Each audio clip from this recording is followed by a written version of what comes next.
বলিউডের আলোচিত action franchise বাগি সিরিজে দাপটের সঙ্গে নিজের জায়গা পাকা করেছে টাইগার শ্রফ।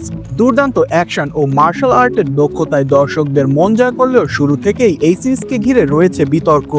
অনেকের মতে ফ্র্যাঞ্চাইজির প্রতিটি কিস্তি দক্ষিণী সিনেমার ছায়া অবলম্বনে নির্মিত। কেউ কেউ আবার অভিযোগ তুলেছেন এটি নিছক রিমেক নয়, সরাসরি গল্প চুরি। আমাদের অনলাইন শপে আপনি যা খুঁজছেন তা আপনার হাতের কাছেই। এক ক্লিকেই পেয়ে যাবেন আপনার পছন্দের জিনিসটি। স্বল্প মূল্যে সেরা পণ্যটি পেতে এখনই ভিজিট করুন bengalhaat.shop-এ। 2016 সালে মুক্তি পাওয়া প্রথম সিনেমা বাগি ছিল প্রভাস তিশা অভিনীত তেলেগু ছবি ভার্সনের ছায়া অবলম্বনে। সাব্বির খানের পরিচালনায় নির্মিত এই কিস্তিতে শ্রদ্ধা কাপুরের বিপরীতে দেখা যায় টাইগারকে।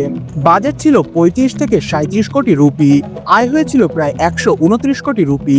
দ্বিতীয় কিস্তি বাগি 2 ছিল 2016 সালে তেলেগু থ্রিলার কাশা নামের অফিসিয়াল রিমেক। আহমেদ খানের পরিচালনায় নির্মিত এই ছবিতে টাইগারের বিপরীতে অভিনয় করেন দিশা পাটানি।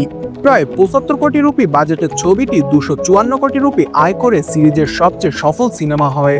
তৃতীয় কিস্তি বাগি 3 নির্মিত হয় তামিল সিনেমা ভেট্টাইয়ের অফিসিয়াল রিমেক হিসেবে। এখানে টাইগার শ্রদ্ধার পাশাপাশি রিতেশ দেশমুখ ও অঙ্কিতা লোখান্ডে অভিনয় করেন। প্রায় 85 কোটি রুপি বাজেটের নির্মিত ছবিটি আয় করে 137 কোটি রুপি, যদিও বাণিজ্যিকভাবে এটি সেমি হিট হয়।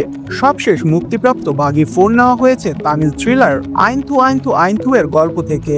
এ হর্ষ পরিচালিত ছবিতে টাইগারের পাশাপাশি সঞ্জয় দত্তকে দেখা গিয়েছে, তবে বক্স অফিসে এখনো এটি বড় কোনো চমক দেখাতে পারেনি।